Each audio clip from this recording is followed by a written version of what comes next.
rules of order. I know. Danelle gave it to me. Just in case.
Good morning, everyone, and welcome to our March Board of Trustees meeting for Austin Peay State University.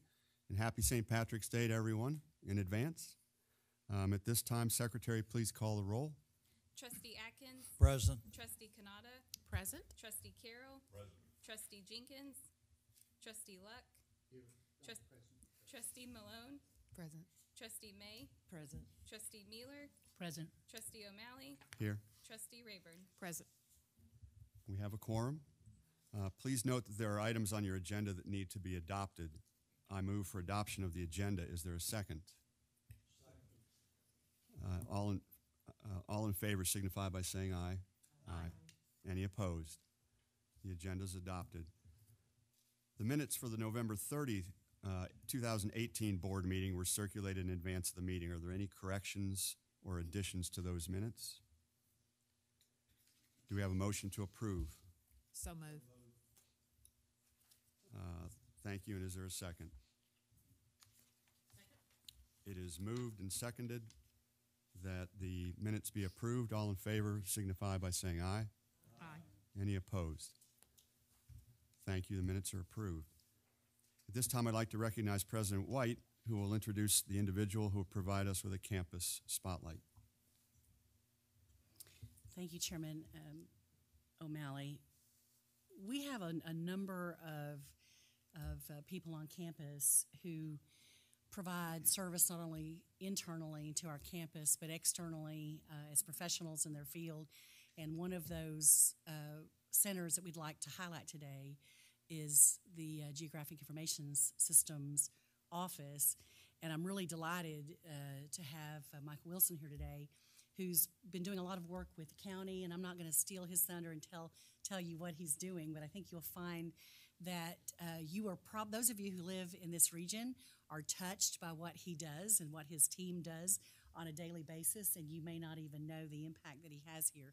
So I've asked him to come in and just tell you a little bit about what his center does on our campus and in our region.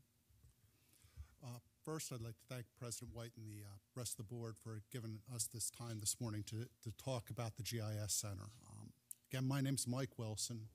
I've directed the GIS Center since 2005. First thing I want to point out is the GIS Center has been on the APSU campus for the past 20 years.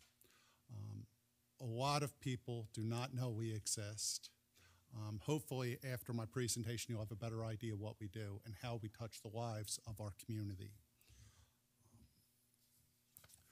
I have a fancy definition about what GIS is. I'm sort of going to skip over that. What you could think of GIS as is imagine a spreadsheet. And in fact, this scenario has happened this year. I give you a spreadsheet of first-time freshmen coming to APSU. And you want to use that list to make some determinations. Where do we need to reach out to students? Where do we need to recruit students from? Looking at a spreadsheet, it's hard to make those determinations. So I take that spreadsheet, and a picture's worth 1,000 words. I make a picture so that way decisions can be made. Also, if you've ever seen Google Earth and Google Directions, some of what I do is related to that. So think of GIS as a picture's worth 1,000 words. We're taking a spreadsheet of information and putting it so somebody can make a decision much easier.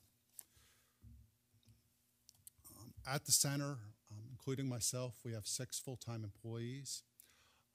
We have on the order of 23 students that work for us in some capacity or another. We have student workers who are working on our paid projects. We have interns who are unpaid but receiving a grade for a class. And lastly, and most interesting is our volunteers. We have students that want to gain experience, and you'll find out in a second why. They're coming to us asking to work at the center. This year, for one of the first times, we have actually had to turn away volunteers because we had too many volunteers, not enough computers and space to have people come in. I should also point out with the volunteers, we have them come in on a fixed schedule. So it's not as if people can just come in when they want. So these are students that are basically coming in on fixed schedules for us. Some of our clients who we work for is Clarksville, Montgomery County, Robertson County, Cheatham County, and Milan Army Ammunition Plant. With all of these groups, some of our key constituents are first responders, utilities, school systems, and we also do some collaborative research here on campus. When I say work with first responders, we assist in a lot of cases with disaster response, and I'll give you some specific examples here in a minute. With the utilities, we help them capture data and store data that's used for a variety of purposes, including serving the community. We manage data that's used to route all the school buses for all the children picked up and dropped off each day. Should mention the collaborative research. We've gotten involved in a lot of technology projects. We've had students and our staff working on the Vet Reconnect program, building the website. In fact, I should mention 7 students in total at the center have worked on that website, 2 of which I believe are here with us today, both Harrison Welch and Brendan Roten, joining us as students that have gained experience on that project. We are also building a grants database to help manage the grants coming into the university. Again, we've had 4 students work on that. 2 are here, Dylan and Harrison, have worked to develop that. And that's experience on a real-world project that's going to help them get a better job.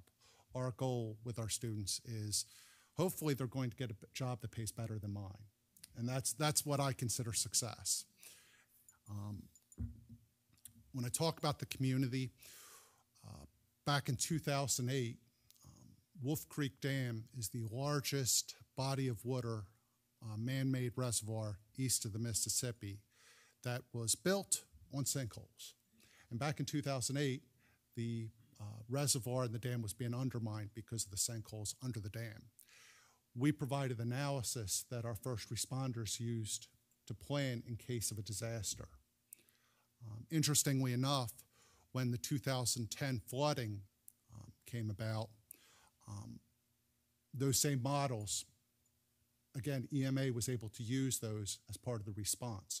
During 2010, our staff actually went out and did damage assessments with the first responders.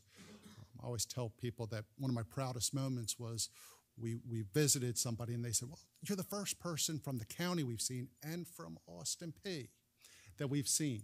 And so we actually assisted those people affected, and literally they got aid quicker because of our work. So much so that FEMA started calling us to see if we had any data for other counties. Unfortunately, due to resources, we did not. We were able to assist with Cheatham County, help them as well. In the past year alone, we've responded and assisted with 1 disaster. We've helped with 2 manhunts, and we've also helped with the search for a lost child. In all of those cases, we either flew drones to search or we provide mapping. I should mention Kirby Wallace in particular. We did all the mapping for that. And in fact, the last set of maps we did were of the area where they finally captured him. Some of our other interesting work, and this is something that I feel touches the entire community, we work with 911s in both Cheatham and Montgomery County. And in the case of Montgomery County, we manage all the data that's used to respond to any call. What that means is there's 300 plus calls a day to the Montgomery County 911 Center. So anytime somebody's routed out, we're the ones managing the data to make sure those responders get to that emergency as fast as possible. We also do the same work in Cheatham County, and they're average about 28 calls a day. So there's a big difference there. But in all cases, our work is directly impacting the community. When I talk about our students, as of right now, we have at least 100 plus alumni who have worked at the center over the years. It's probably well over that number, but as I started counting, I came up with 100, so we'll go with that. Our graduation rate unofficially is approximately 100%. If you work for us, you graduate. We have a 90% employment rate immediately after graduation. In some cases, we have students that are getting jobs before they graduate. We, of course, make sure they finish. But they're getting jobs, and they're getting good paying jobs. We have students from a variety of departments. We're not just geosciences or geography. We're doing geoscience, computer science, literature, public management. We just had a student start last week from management in the College of Business. We have collaborative internships from computer science, literature, and public management, meaning that they have internship programs in those departments, and they send students over to us. Right now, I'm showing you a list of headlines that the GIS Center's been involved with. I think I'm showing 12 headlines here, 7 of which are just in the past year. That includes the Kirby Wallace manhunt. There was a second manhunt just last month, lost child. I should point out in the top left corner, there's an article about Rachel Perkins, one of our students with us today, who's developed a set of maps and data for the APSU library, showing historic data the library has with modern data. Hopefully, in the next week or two, we're going to have another, we have a student, Brendan, who's developed a set of maps to do roadblocks in the city and county where there's roads are closed. And we're going to distribute that to the community. The idea being we can help with first response routing as well as bus routing by putting a website together. Right now, if you looked at the last flooding event, the city and county put out lists of roads that were closed. A list of roads that are closed is really hard to picture sometimes where that is or what's happening. And so by putting it in a map, we're going to supplement that so people can see where things are happening. I should also mention that as part of our outreach, we've done work with the Gov School where students are here. We've had them come on campus, and we've worked with them and let them fly drones. Again, with the idea of hopefully recruiting them to come to APSU. Some of our current initiatives, we're starting work with the city and county on the 2020 census, which is incredibly important. As of 2010, each person in Montgomery County counted for approximately $1,100 of federal money that was coming into our community. By assisting with the census, hopefully that number is we're going to get a more accurate count, and also that'll mean more federal dollars coming back to the community. Just this year, we've gotten a grant to start a VR lab at the center. So we have students working in virtual reality and also integrating some of the drone work into different venues so you can see it. It's actually really cool. We have a drone lab now. I think we have approximately 9 drones plus a certified pilot, so we can use those drones. As I mentioned, we've used those drones in several law enforcement situations. We've also sponsored the drone racing team. I need to point out that just, I think last week, we qualified for the Collegiate Drone Racing Association Championship in North Dakota. So we are working on getting the funds together to send at least one of our team, although we can send up to 5 members, to North Dakota to participate in that. And if you looked at the list of universities, I think there's probably 15 universities, and all of them are names you would recognize, and there's Austin P with them.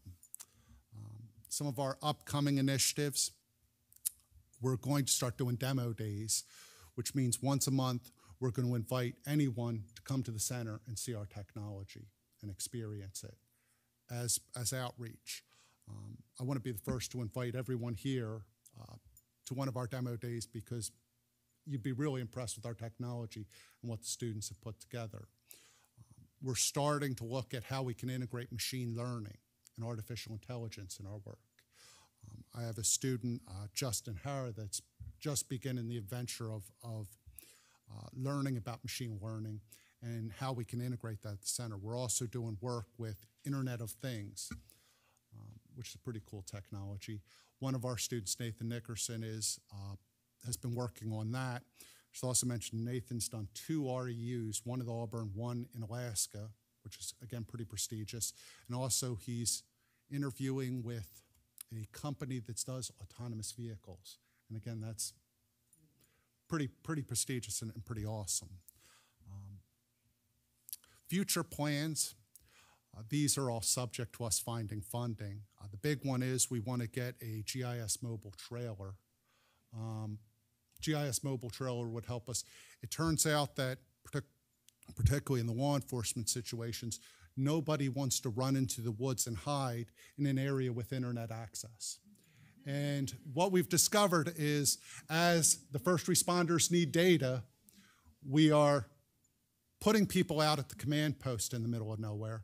But if we want maps printed or data processed, we'll have to run back to the office or run people out there and go back and forth. So what we'd like to do is take our technology with us. Also, I mentioned all the drones we have. We want to be able to move those drones out there, all the equipment, so we can fly and work with the community. The other big initiative we have is we're trying to find funding to create a makerspace. Makerspace is a space where students or members of the community could come in and use some of our equipment to develop their ideas, more as a spirit of entrepreneurship. These are, again, some of the future plans we have at the center. We're always trying to come up with cool new ideas to get more students involved. Does anybody have any questions? If I could. This is the future. What we're talking about is the future. Our adversaries, Russia and principally China, are well ahead of us in AI, machine learning, etc. There's a thing, you may have already read it, called Battlefield Singularity. Have you read that? I'm aware of it. I haven't read it, but I'm aware of it. But it clearly indicates, that this field is going to go poof, really, really quick. And I can see why a lot of people would like to be parts of it. It combines artificial intelligence, cyber, simulations of all sorts and types, and gets into hacking and all of this. But it's I don't know how you elicit any more support for it. Other than governmental support, I don't know whether you could make contact with the Department of Defense. And, we are. If they would, if I was up there, I'd give you money to keep doing what you're doing. Well, I should mention the center is self-sufficient, meaning we are, all the funds coming in, our people are funded totally. Their salaries are coming, and the students are coming from our outside contracts. But I'd give it to you for what's next. Not So what's good is. we're very aggressive in pursuing opportunities. So we've applied for several machine learning and artificial intelligence grants, and we're hopefully going to pursue more. We're trying to stay abreast with current technology. I should also mention that we've brought a couple VR headsets with us here today, and I believe there's going to be a break soon. If anybody wants to see some of our drone work and a demo we put together with VR, we'll have that outside. And again, I'll be reaching out to everyone with the President's permission to invite you to the center so you could see what we're doing. A lot of our technology is very hands-on, and we focus on stuff where it's not just theoretical work, it's all applied research, so you can see what we're doing. But again, anybody have any other questions? Where on campus is your center located? We are located off campus. We are located at the corner of 2nd Street and Forbes. 2nd and Forbes. 2nd and Forbes.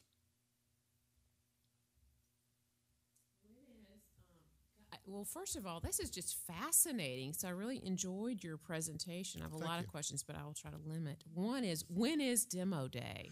We are trying to pick a day, and I've assigned one of the guys at the office to sort of figure that out. We're probably going to shoot for the end of this month. Beginning of April. And sometime in the beginning of April, we're going to schedule something. We'll be putting out announcements and all that. It's one of the complaints, and I'm going to put that in quotes, people have had about the center is the center is very well known within the governmental agencies locally, but we have not done enough public outreach. And so part of our new initiative this year is we're doing a lot of public outreach. The demo days is something new to us. We're going to participate in the city's F2 conference, which is a gaming conference, which is sometime next month. We're going to participate in another STEM outreach activity sometime in April with one of the high schools. And of course, the name, I think it's Kenwood. The name's eluding me right now. We're trying to find other opportunities where the public can be more aware of what we're doing. We get called a lot from the county agencies, but again, we're trying to get more outreach. People know what we're doing. So the demo days, we're looking probably in the first week of April, and I'll get you more information on that. Catherine, that Battlefield Singularity thing I mentioned, it's a huge document, but they got it down to executive summaries. I wrote that down. Inside of what the Chinese would do. Well, thank you again for your time. How much is the trailer? Right now, we're trying to get quotes. We're probably looking at 40 or 50,000 when we're outfitting. But that's one of those things where we just met with a company maybe last week or the week after that does this type of stuff and trying to figure that out. But we've been pretty lucky finding funds over the years. So hopefully. And you alluded to it, Mike, in terms of the jobs. I assume these are some of the students that are here. Yes, I have. My whole crew is here today. Although most of my students have morning classes, I have my staff is here with us. My students, in fact, the students, if you could just jump up. Yeah, great job, everyone. These are our students and staff as well. So we can get everybody. Staff, go ahead and. Good. Well, it's fascinating stuff, and you guys are doing great work. And I love these sessions that you bring in for us because we get to learn something about the campus that I'll speak for me, that I had no idea was out there and was going on. Did you notice how many times he said students? Yes. That's my favorite part of the entire presentation. High tech, highly professional students. Loved it. Yeah. Thank you. Well done, Mike. Thank you very much. Thank you. I appreciate your time today.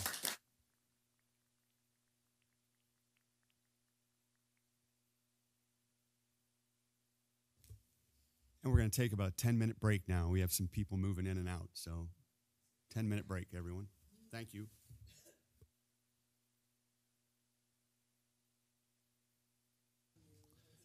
Mike?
thank you. I guess we'll reconvene, and I'd like to recognize now Trustee May, member of the Academic Policies and Programs Student Life Committee, to give us a report on the committee meeting yesterday. Thank you, Chairman O'Malley. Thank you for the opportunity to present my report from yesterday's Academic Programs and Policies / Student Life Board Committee meeting. The committee reviewed the following information items. Provost Gandy presented a student success report regarding the university's initiatives to improve student success and retention. Vice President of Student Affairs Norman presented a job placement report based on results from a student survey. The committee reviewed and approved the following action items. Proposed Doctor of Psychology, a Psych D program, counseling psychology program, and selection of a student trustee. Both of these items will be presented to you for action in today's meetings. That concludes my report, and I move that the board approve the minutes of the March 14th Academic Programs and Policies / Student Life Board Committee as written. Thank you. Is there a second? Seconded by Trustee Luck. It's been moved and seconded that we adopt the minutes of the Academic Policies and Programs Student Life Committee. Is there any discussion? Hearing none, all in favor of adopting the minutes of the Academic Policies and Programs Student Life Committee signify by saying aye. Aye. Any opposed? Minutes are approved.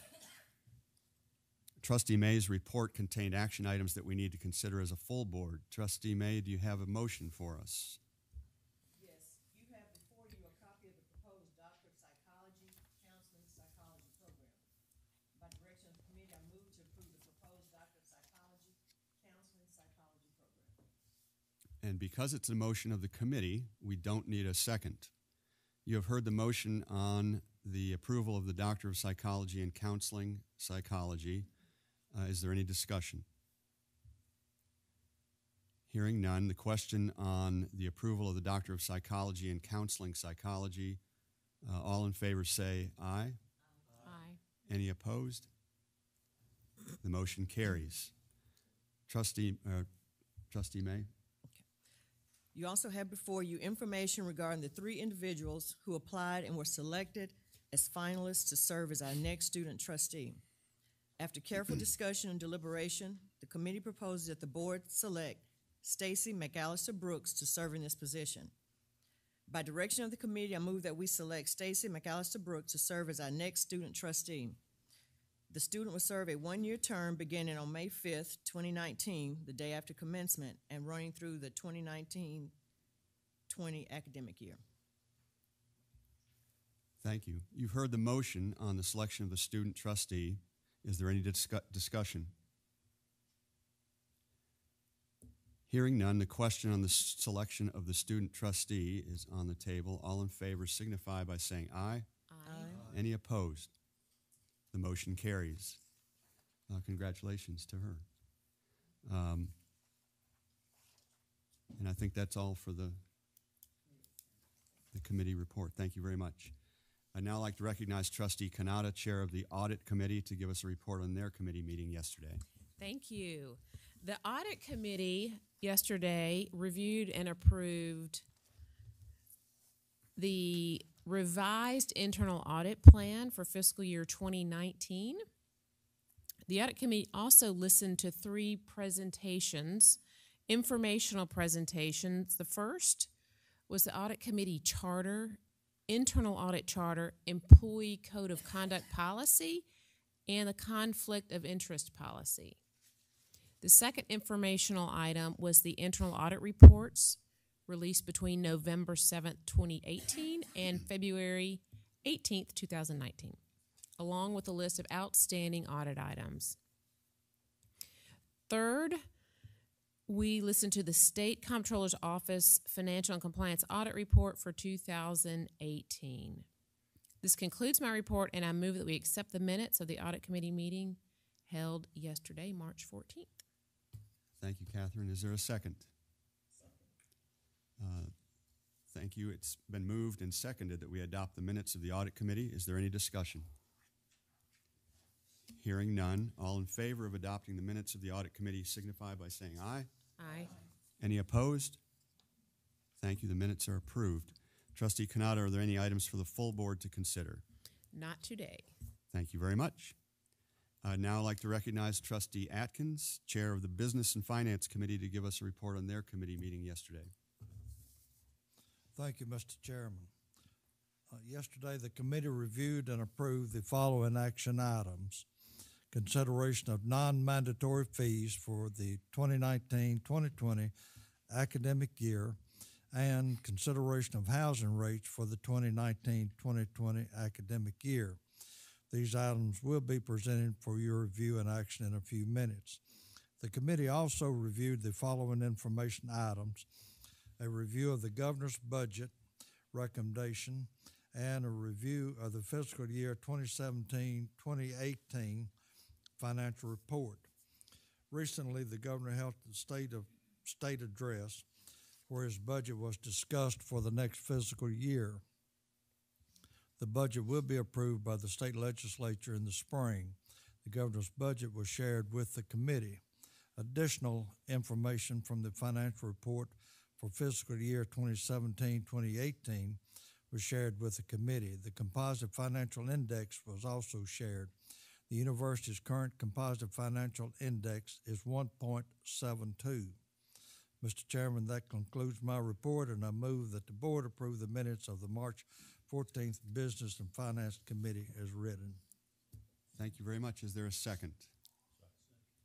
Seconded by Trustee Carroll. It's been moved and seconded that we adopt the minutes of the Business and Finance Committee meeting. Is there any discussion? Hearing none, all in favor of adopting the minutes of the Business and Finance Committee meeting signify by saying aye. Aye. Any opposed? The minutes are approved. Trustee Atkins' report contained action items that we need to consider as a full board. Trustee Atkins, do you have a motion for us? Thank you, Mr. Chairman. You have before you consideration of the non-mandatory fees for the 2019-2020 academic year. You have before you a copy of those for the 2019-2020 academic year, and by direction of the committee, I move to approve the non-mandatory fees for the 2019-2020 academic year. And because it's a motion of the committee, we don't need a second. You have heard the motion on the consideration of non-mandatory fees for the 2019 and 20 academic year. Is there any discussion? Hearing none, the question on the consideration of the non-mandatory fees for 19 and 20 please call the roll, Ms. Secretary. Trustee Atkins? Yes. Trustee Canada? Yes. Trustee Carroll? Yes. Trustee Luck? Yes. Trustee May? Yes. Trustee Mueller? Yes. Trustee O'Malley? Yes. Trustee Rayburn? Yes. 8 yeses.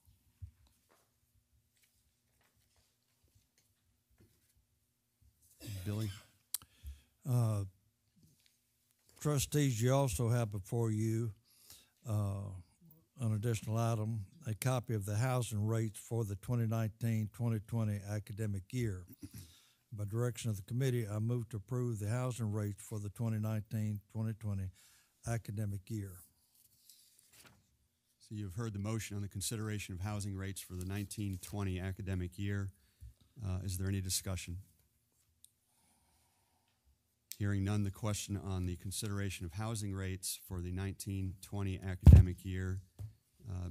Secretary, please call the roll. Trustee Atkins? Yes. Trustee Canada? Yes. Trustee Carroll? Yes. Trustee Luck? Yes. Trustee May? Yes. Trustee Mueller? Yes. Trustee O'Malley? Yes. Trustee Rayburn? Yes. 8 yeses. And thank you, Billy, for your report.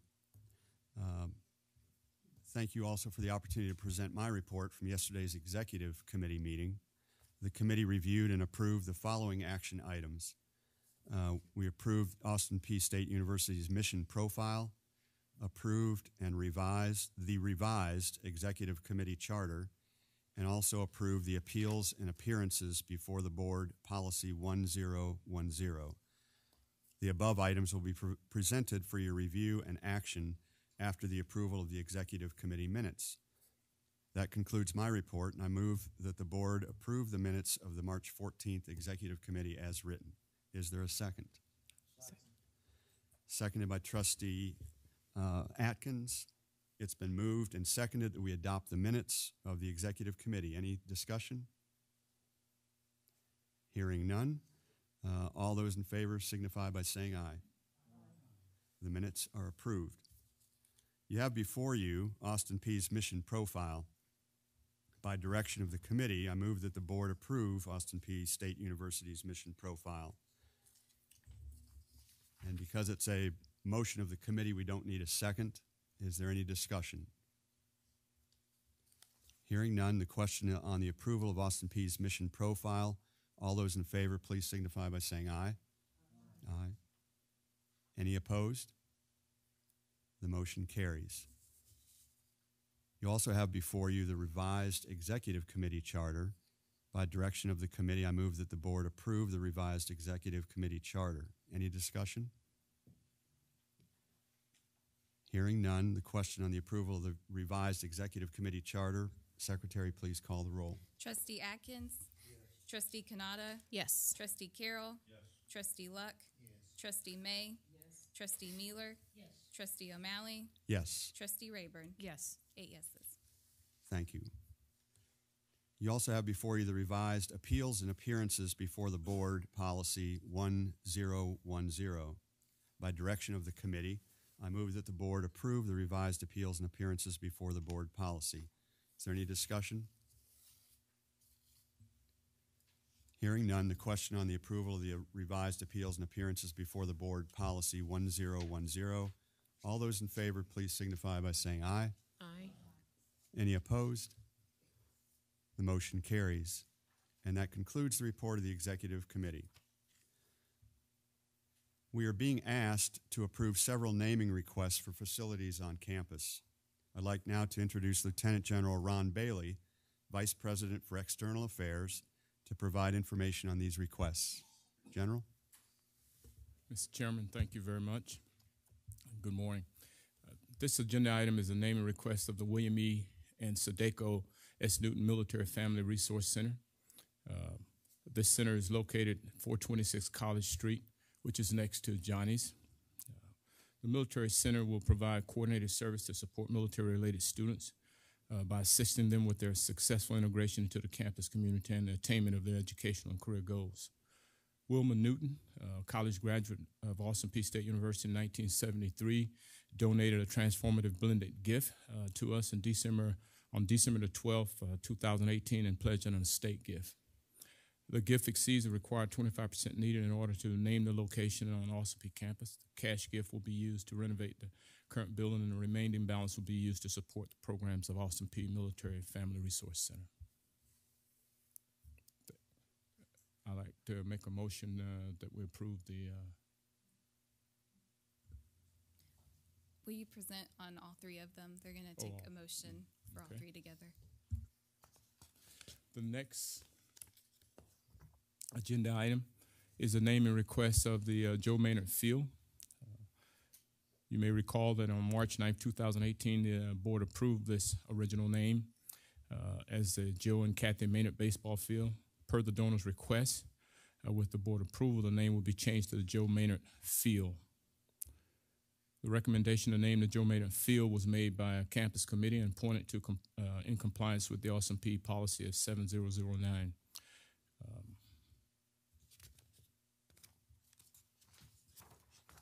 The next agenda item E, III, is the naming request of the Kathy Maynard Park. It's a softball field.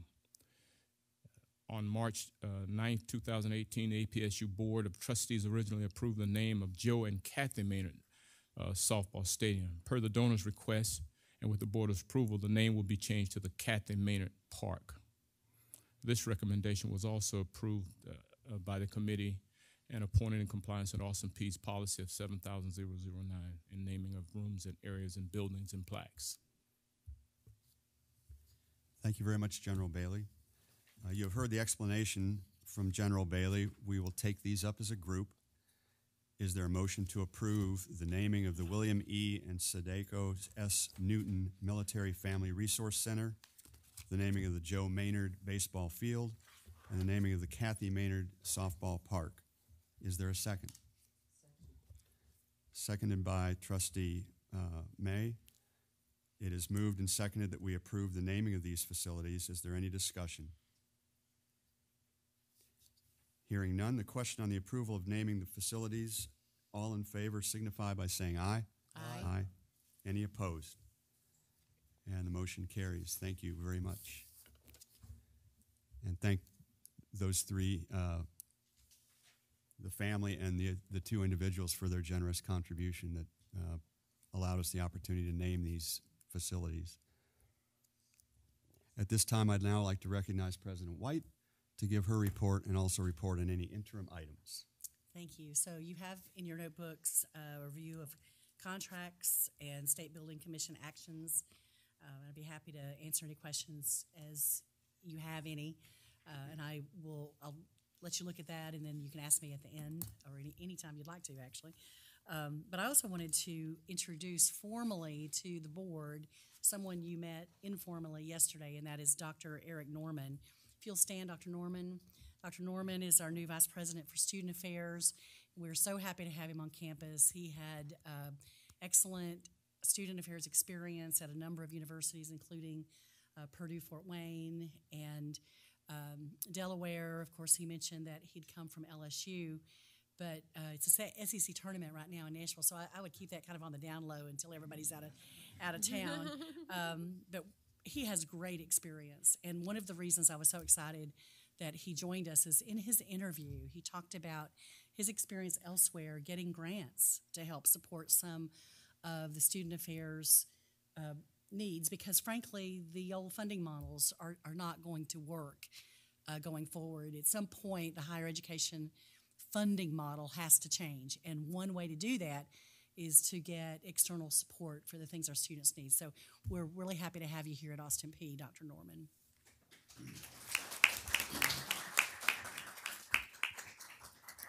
His family will be joining us after his oldest son graduates from high school. What I'll tell you is he's a swimmer. And so we're excited to have both boys join us, although the older boy will be going to college, and he's always ranked in the top 5 swimmers in the nation, by the way. So he's been 2, he's been 3, and so this is a family of a close-knit family of achievement, and we're just excited to have them all join us. So, as I'm trying not to cough, excuse me, I'm wanting today to give you kind of a foreshadowing of where I think we're going to be going, and this really gets back to Trustee Luck's question yesterday about whether or not we are in better shape, the same shape, what we think will be the role of higher education going forward under new state leadership. And I was really happy that the question came up because it's really the focus of my remarks today. I also want to thank you for your questions last meeting. One of you asked about career services, and you got a report on our career services office yesterday. There was some question about student success, and you got an in-depth student success report yesterday as well. And you'll have an even more in-depth report in the next meeting, because we'll have some data that shows some results of some current initiatives. And so as things come to you that you want to know, we're happy to bring those to you and want to be as responsive as we can. I have loved being in Tennessee these last almost 5 years because we are national models. We have a state that puts higher education at the top of its priority and understanding where we need to go. And it's not because we've always been that way. I spent many years here as a young person, and we're catching up in some ways. But you know that the last governor was very focused on education, and he selected you all to serve on the board and interviewed with you, and you engaged with him. And so I was looking forward to seeing what our new governor would say about higher education, because anytime you're not pressing forward, you're moving back. And if you've been around Austin Peay at all, you know that we're not moving back. We are pressing forward. And so I was really happy that he outlined some of his priorities in his first State of the State address last week. And so we actually just took his speech and parsed it and looked to see where he was going and what that might mean for Austin Peay and how we can be part of that vision. And so I was delighted to learn that in his proposed budget, he did not propose any cuts to Austin Peay or higher education in general. And that's really important because the state does have we have a limited set of resources, and anytime you have new priorities, you may reallocate. And so in this case, we are really held harmless, and I'm delighted about that. Now, we'll have to wait a few weeks to see what the General Assembly does because they have to approve the budget and they can make changes in the budget. Then once we know exactly what those appropriations are, we'll be bringing our next budget proposals to you for the part that you have to see over to determine what we're going to do with our discretionary money. Of course, remembering that about 72% of our overall budget is tied up in salaries and benefits. So, in addition, Governor Lee identified a lot of priorities that we support. One of his top priorities is the alignment of education to the needs of job creators. And this is a priority that's held by our region, and we've been working with Montgomery County and Clarksville and the larger community on this effort. We held an industry summit, and it was put on by Dr. Meisch and General Bailey and their teams in the fall.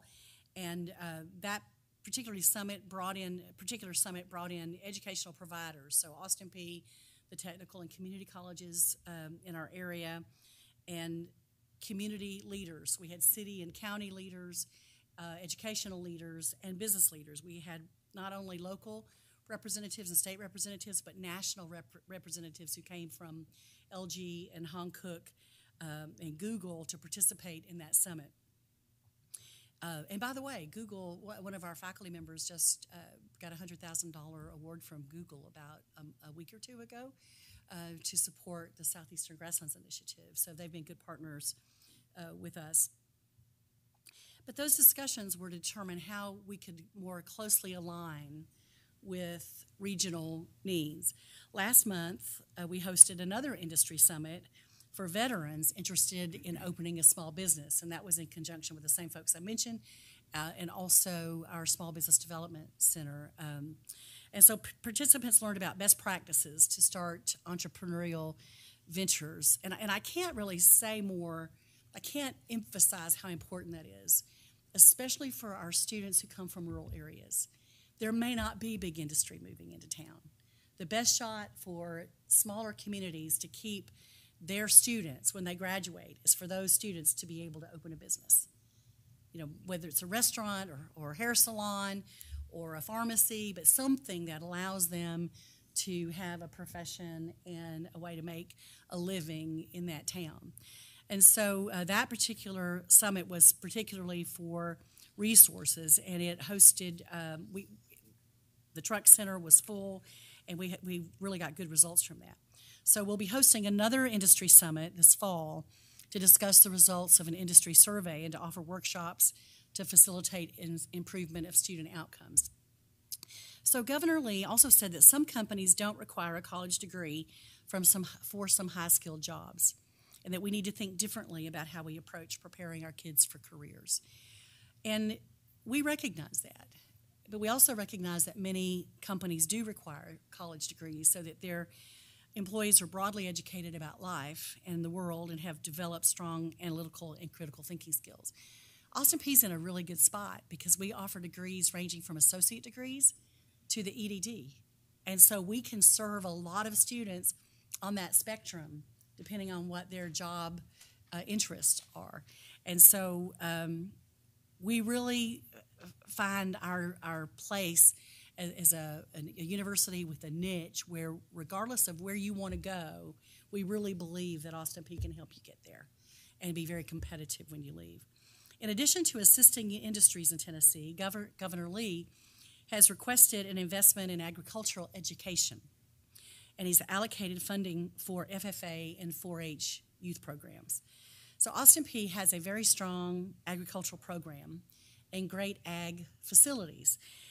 You know, we have a 440-acre farm, and we're going to take you out there for a meal when it's reliably warm. I'm looking for that sweet spot when it's not too cold and not too warm, and Tennessee has been challenging me on that side both ways. But our ag program has seen record enrollments, We have seniors performing in the top third tier of the nationally normed ACAT agricultural exit examinations. Our ag department hosts the FFA and 4-H land judging competition for Montgomery and Robertson County high school agricultural programs at the farm every year. The ag department has hosted the Tennessee Farm Bureau's Ag in the Classroom educational training at the farm for K-12 teachers and 4-H educators, which helps bring agricultural education into the classroom. And as a bonus, this has nothing to do with ag, but it's really cool. The farm has an observatory with a telescope using the same optical technology as was in the Hubble, and that our astronomy classes exercise. And if you recall, NASA was here a year and a half ago because of the benefit of that particular observatory during the eclipse. So Governor Lee's proposed budget does support education, and for higher education, he set aside new dollars to fully fund the higher education funding formula. So when you hear that higher education is fully funded, that's a fabulous thing for us. But remember, only 30% of our budget comes from the funding formula. So we always advocate that the governor and the legislature do fully fund the formula, but then we still need 70% of our budget that comes from other sources. In addition, Governor Lee committed to investing an additional $2.3 million in financial aid for students in Tennessee, and that makes more than $12 million invested. That's really important to us because many of our students receive this financial aid. Almost 30% of our undergraduate students receive the Tennessee Student Assistance Award, and more than 30 receive the lottery scholarship. 30% receive the Hope Scholarship. And because we offer associate's degrees, students can use the Tennessee Promise and the Tennessee Reconnect grants at the university. Now, those funds don't completely pay for university tuition, but any funds that the students would be awarded to use at a community college or technical college, they can apply those to their university tuition at Austin Peay. Governor Lee's address also cast a vision for public schools. He wants to make Tennessee the home of the best public schools in America, and we're in a unique position to help. Our Erickson College of Education received a 3 out of 4 rating on the state's report card from the Tennessee Board of Education in 2018. This report looks at 3 areas: the candidate profile, that means who is the student graduating, employment, and provider impact. That's our impact. So when the university compares itself to other state institutions who serve a majority undergrad population, we rank 5th in the state among all public and private institutions, and 3rd in the state among all public institutions. The Erickson College of Education is doing a great job to prepare students for licensure, and because of their hard work and the hard work of the students, they score above the state and national average on the Ed TPA exam. So in addition to making the public schools better, the governor proposed a pilot program to assist Tennessee's 15 distressed counties. Tennessee is almost 2 states. You can take the average, you can take the populace, and we are very fortunate to be in a very productive, growing, energetic, vibrant community, and certainly Austin Peay benefits from that. Our students and our faculty and staff benefit from that. But there are 15 counties in Tennessee that don't live like many of the others, and they don't have the same opportunities. And the governor has said that he wants to assist those distressed counties so that they are not as economically disadvantaged, that they're not as underserved for education as well. And again, Austin Peay was a little ahead of the game. So under the leadership of Dr. Prentice Chandler, the dean of the Erickson College of Education and the education faculty, Austin Peay opened a center for rural education a year ago, and that serves many of those distressed counties. Austin Peay was founded to train teachers to serve rural schools in Tennessee, and the Center for Rural Education is assisting with these efforts geographically by supporting the needs of rural educators in the state. The focus of the center is outreach, teaching initiatives, collaboration, and research. The Center for Rural Education is planning a STEM professional development opportunity for teachers in Houston and Humphreys County this summer, and will host a rural education conference next spring. So we're committed to helping because we know that, frankly, if there's one county that's distressed, it's important that the state do what we can in the educational institutions do what we can to lift every citizen of Tennessee. Governor Lee is concerned with school safety, and he's asked the legislature to fund an additional $30 million to support school safety. Austin Peay has benefited from state investments in safety and security in the past, and previously our classroom and laboratory doors could not be locked from the inside. Because of funding provided by the state, we've changed the hardware on classroom and laboratory doors. I can't tell you how long that took and how many doors there are on this campus. And now occupants can lock those doors from the inside, that we think is critical to their safety. We're currently inventorying other spaces with academic and office buildings and changing hardware as appropriate. All of our residence halls have proximity readers on the exterior, which allows them to be locked 24/7. So students who are supposed to have access have ID readers, and as they walk up to the gate or to the door, that door will unlock for them. The university contracts with an alert system company that alerts campus by mail or text message of potential emergencies occurring on or near campus. Alerts are also posted on the social media outlets of the university and our website. We recently installed 3 parking lot gates to close parking lots downtown over the weekends due to security concerns. Our students park there, and our faculty and staff park there in some cases, and we have seen situations where folks would be coming in at night after visiting some other businesses and may not be behaving in the way that we would expect our students to, and we don't want our students exposed to that. And so we're making sure that we have control over those lots.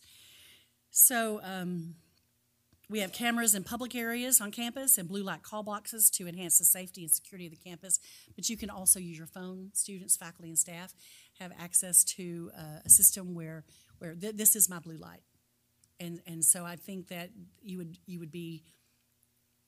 be very challenging to find one person on campus who is not connected to a phone. And so we believe that's really the best way to contact us. And we're continuing to explore those new technologies, and we will continue to access state dollars as needed and as we're able to increase security on campus. And then one of the most serious challenges that our county and state is facing is the mental health crisis, and I've shared that with you before. Nearly 300,000 Tennesseans are facing serious mental health crises. Tennessee's suicide rate is 20% higher than the national average. 20% higher than the national average. That's stunning to me. And the governor recommended an increase of $11 million in recurring funds to the Behavioral Safety Net and the regional mental health institutes. He has proposed a $1.1 million investment to expand the state's partnership with the Tennessee Suicide Prevention Network for a new outreach model and to increase the efforts of the Department of Mental Health and Substance Abuse Services. You know, in a meeting we had, maybe it was a year ago, when we discussed mental health, I told you that I was really stunned by the challenges that our students come to college with. And this explains it a bit to me because my colleagues are facing it in other states, and they're certainly facing it at other universities. But clearly this is something that our state needs to focus on because that will also carry out, that will impact families, that will impact neighborhoods, that will impact cities, certainly employers. And so it's something that we all have to look at. To help with preventive efforts related to mental health and suicide, we have expanded our infrastructure by hiring a public health professional. We've optimized mental health service delivery by embedding counselors in critical areas, such as student housing and cultural centers, and increased the availability and utilization of drop-in counseling centers across campus. Our student counseling services offers a variety of campus-based programs, including Unity Week, suicide prevention, which we had an event on campus last night, so that students know it's not a problem to get help. There is no stigma to getting help, and I know that is different from in the past. But we have to be able to send the message that there is the only challenge is not getting help. If you get help, you are the hero. And so I just say to any student who looks at this online or live stream or faculty or staff member for that matter, the heroes are the ones who get help. And so let us help you be a hero. I'll just say that. So we're taking this seriously, and I'm glad the governor is as well. And we are continuing to strengthen community partnerships. Today, you approved the Doctor of Psychology and Counseling Psychology. Thank you for that. That will help us not only on this campus, but it'll help us put more mental health professionals out to help other communities. And we just want to know, we want you to know that we are dedicated to helping our campus community as people, not just as students or scholars. So I've given you a lot of information about a wide range of topics, but literally took these topics from the governor's speech because I thought it would give a nice way to show that we really are aligned with what he said his priorities are last week in the state address. I think it was March 4th. So I'll be happy to take questions, hear your concerns, or answer any questions that you might have about the interim items. I have a couple issues, questions, not issues. But recently, I think you've read it, all of us read it too. Hello? The connectivity to us being the third fastest growing city in the United States for tech ideas. That ought to be a marriage made in heaven for us with Google and Hyundai and others out there. So it seems like we're on target there. The psychology grant that we went through, the acknowledgement, that also seems to pair nicely with this suicide thing and a way to mesh there. Of course, you know, one of the best ways to do this is get rid of the drugs, which is not it's not a university deal, but the mentoring. The other thing is this dadgum thing right here. You know, kids don't have mentors and good, close-knit friends that they can bump stuff off from at this crucial phase in their life. And it's, again, not a university problem. It's a deeper thing. But I noticed in our thing here, we call our mission profile statement moderately selective institution. What does that mean? That means that we try to take students that we know we can help be successful. So there are students who can get into Austin Peay who might not could get into the flagship. Mm-hmm. We take students maybe who don't have the highest ACT. Okay. Although we do have a lot of students who score perfect scores on the highest, on the ACT. So we have a lot of very accomplished students. But we also realize that not every student or applicant comes with on a level playing field. Yeah. So they come maybe from different, maybe first-gen homes where they didn't have anybody helping them with homework, didn't have anyone who'd been to college before, maybe didn't have a lot of options in high school. Interesting. And so we try to take students. That means moderately selective means we don't take everyone, because if you really can't, if it's not likely for you to be successful, we don't want to just take your money. Yeah. And so that's really kind of what that means. Yeah. I want to go back to what you said about students coming with a variety of issues, and it's not just our problem. And you're right, it's not something that we create. But because they come, it is our problem. You got it. Yeah, and we do have students coming. Not only do we have students coming here and throughout all the universities in the nation with some challenges with drugs. We have them coming from homes where their parents use drugs, and I really do believe that the conversation has to be more on what you said, not using your phone as your pal, but connecting with a human being, right, and connecting with the right kinds of human beings. And one of the things I really am happy about to see here is Austin Peay has a lot of programs to try to connect students that first week of school. Mm-hmm. You can get lost here, but you have to kind of try, because we push you and pull you to connect with someone. And the provost has worked with Dr. Griffey and some others who are bringing in some academic coaches, peer coaches, to try to catch students when they first come in. Dr. Norman's folks try to grab people and send them to like a learning community where they're talking to people like themselves. And what I found is a lot of the students don't have to be the most popular students. They don't need to have 10 friends. Right. They just need one. Yeah. They just need to connect with someone. Yeah. And I don't know if Celeste may have some ideas on that too, but I agree with exactly what you're saying. No. Personally, I've spoken in multiple APSU 1000 classes. Tammy Bryant, Dr. Bryant, she's in student affairs.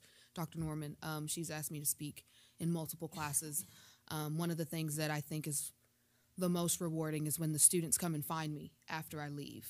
You know, they come and they're like, your story is my story, and I really would like to talk to you more about how I can become not necessarily Celeste, but become somebody who is a progressive member of the Austin Peay community.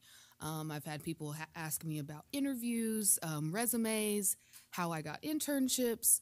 But one of the things that I am very proud of is being able to help mentor some of those first year students. They call me, they text me, like, here's my number. Let me know if you need anything. I've picked people up from bus stations before. I've done anything possible to make sure that we've created an environment where students can be successful, even with the All-State mentoring, the current editor-in-chief, mentoring students that were there. So I think that that's really beneficial. I mean, I know cell phones are, tied to my hand and everybody's hands, but I think one of the things that I know a lot of the students here do very well is being interpersonal and understanding the need at Austin Peay. So I have a few ideas, but I'll just call up President White a little bit later.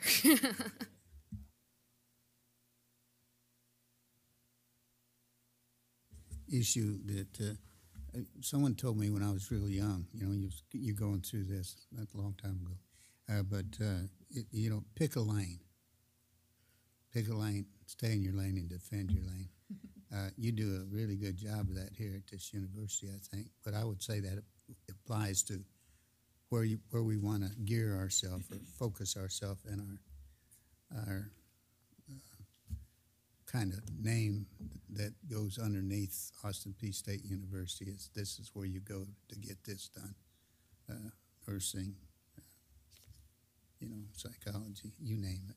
And so I'd say that's your work, and I know you're doing it, and I'm very impressed with it. I just wanted to say that pick a lane and make this university even greater than it was. One of the things that the faculty have done really well is kind of forecasting where the industries are going. Yeah. And so you mentioned the cybersecurity. Yeah. We have, Dr. Maish, how many majors now in computer science? Is it about 500? So just undergraduate, we have about 500 computer science students, and they can partner with other departments and have concentrations in cybersecurity, or they can work in predictive analytics, and it's really interesting to see what they can build. And of course, we're known for healthcare already. We have a very well-respected nursing program, but also medical laboratory science is an amazing program that's always 100% full and has 100% job placement. And they do really, really good work. And then we have a recognized psychology program, but they're building this program exactly, and I see Dr. Nickmeyer here, they are building this program in response to not just industry need, but societal need. Yeah. And so universities are relevant. And we are making sure that our students are given every opportunity to compete well in the workforce. And I'm grateful to your support for that, because these programs are important. But I will say it's also important to be able to, you've got to give time for these programs to grow and to make sure that they are well developed. And just so as the provost mentioned yesterday, this new PsyD program, if it is approved by THEC and SAC-COC, our accreditor, it will grow in cohorts to make sure it's a very strong, viable program that our students have the opportunities that they need. And so I appreciate your willingness to work with us on those programs.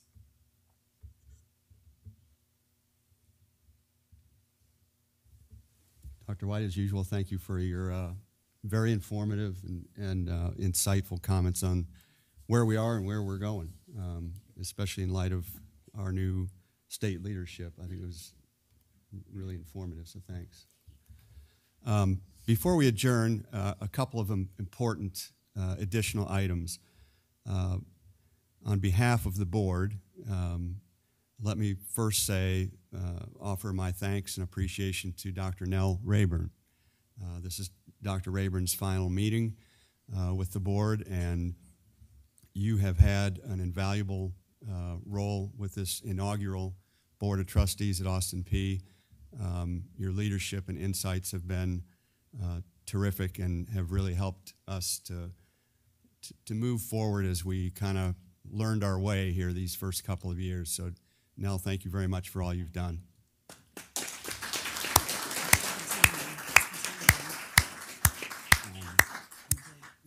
Let me just say that once again, it's been a privilege to serve on this board, and I am deeply and profoundly impressed with each of my fellow board members, and I'm also deeply and profoundly grateful to you that you've taken that you're willing to share your time and your expertise to serve on this board. You are so important to Austin Peay, and I am very, very grateful for the privilege of getting to know you and getting to work with you. Thank you for all that you do. Thank you, Nell. And I'm reminded by Dr. White that this, while it's your final meeting, you're not off the board until you're not off the hook until what? June. So she isn't going to let you get away. Yeah, that's right. Secondly, this is also the final board meeting for our student trustee, our second student trustee, Celeste Malone. And while we had a terrific first student trustee, I think Celeste has raised the bar. We wish you all the best luck. And again, thank you for your many insights and the leadership that you've provided and the high bar that you've set for your successor as well, Celeste. So good luck to you.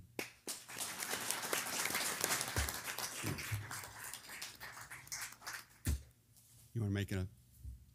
Sure. I would really like to thank everybody. I've learned so much from each of you every time we sat and we would have discussions. You know, I was so in awe of the amazing and talented and the insightful conversations that we had. I'm truly thankful, truly just floored by how amazing this has been and this experience has been. You guys have such a dedication to Austin Peay. Obviously, I came prepared today because I wanted to, show everybody, that Austin Peay is an amazing place to be. And I'm so humbled to have had this experience with you all and to be here and to continuously serve Austin Peay. So thank you very much. Thank you, Celeste.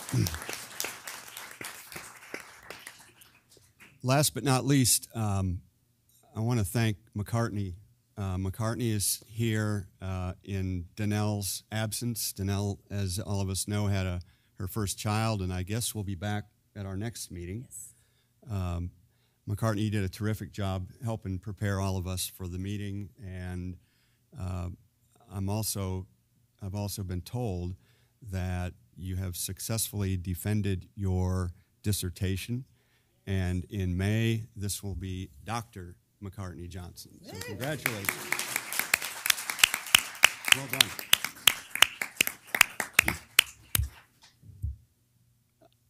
Are there any other questions or comments before we adjourn?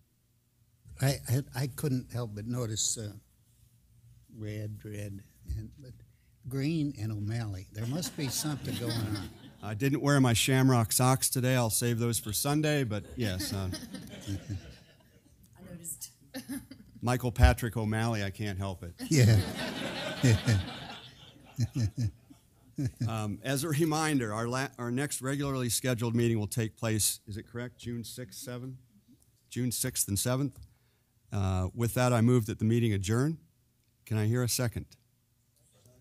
There were a lot of seconds there. It is moved and seconded that the meeting adjourn. All those in favor say aye. Aye. Any opposed, say no. The ayes have it, and the meeting is adjourned. Thank you, everyone. And thank you also for the people that set up the room, that do the video, that have our food and everything. You guys do a terrific job. Thank you all.